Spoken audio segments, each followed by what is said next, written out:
Hey, I'm Freedman, owner and creator of VANITYMARK Cosmetics and an LA-based makeup artist.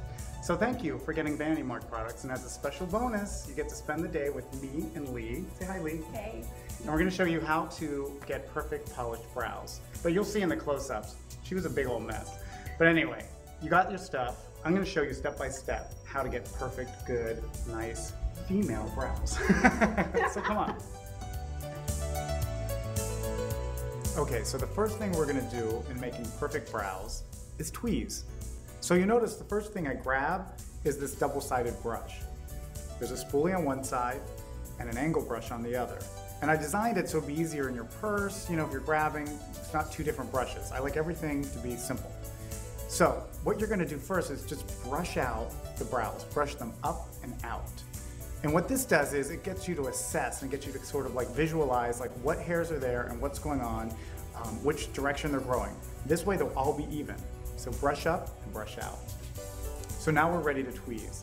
Grab your tweezers. Now again, I designed something double-sided. So one side's slanted, the other's pointed. These are for the easy grabs, the slanted side. The pointed side is for like the just growing in nubs. Now if you're using the slanted side, make sure you keep this little cap. These are really sharp. They're like a weapon. So if you're using the slanted side, you don't want these sharp little ends. So keep that cap. So with Lee, she's got great brows, but in the center, nobody needs the brows in there. So take them out.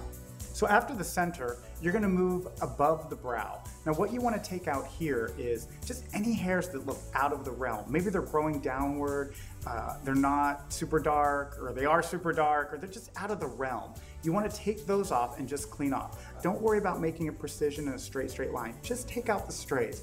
A lot of women get kind of a little cobwebby effect up into their temple. You just wanna clean that area out. Don't worry about sculpting.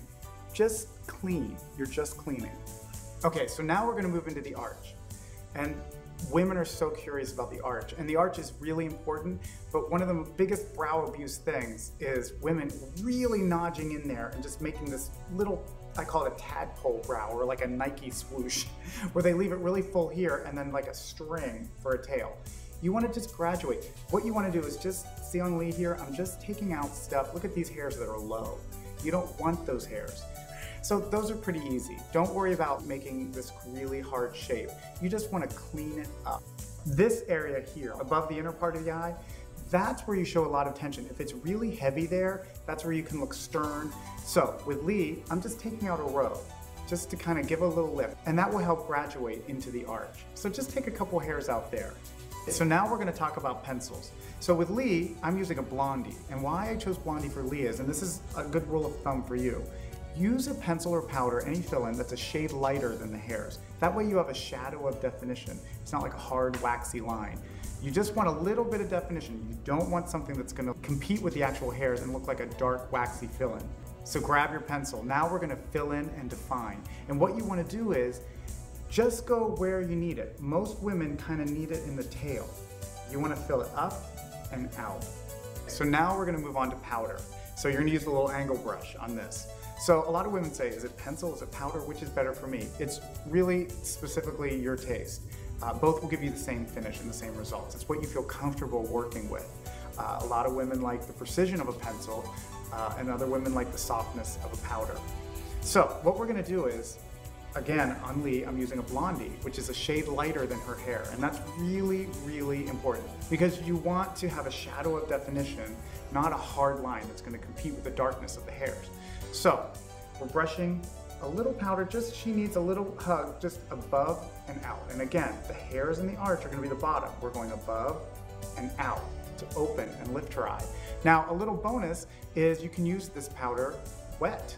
Just put a little bit of moisture on the tip, dip it in the powder, and then work with it wet. This will actually last a little longer, and like I said, it'll be very dramatic. So the final step in the perfect VANITYMARK brow is the brow glaze. Now I formulated this to be the strongest glaze on the planet. On set all the time, I need the brows to stay in place and not move. If I'm sending an actress or a model down the red carpet, they've got to look precision and perfect all the way. And that's what brow glaze does. This will dry really shiny and it'll stay all day. And there we go. Brand new brows. Do you want to check it out? Yeah. They look great. Better, right? Oh yeah, a lot better. Yeah, it's just a little cleaner. You know, you don't have to go crazy and you don't have to overdraw or over tweeze or anything. You just want to groom them a little bit. So Lee was already gorgeous, but now she just has a little more polish. So now you have all the fun stuff from VanityMark, and dive in and use it, and hopefully my tips will guide you. So now if people ask you, are you a VanityMark gal? You can say yes. Thanks, Lee. No problem, thank you.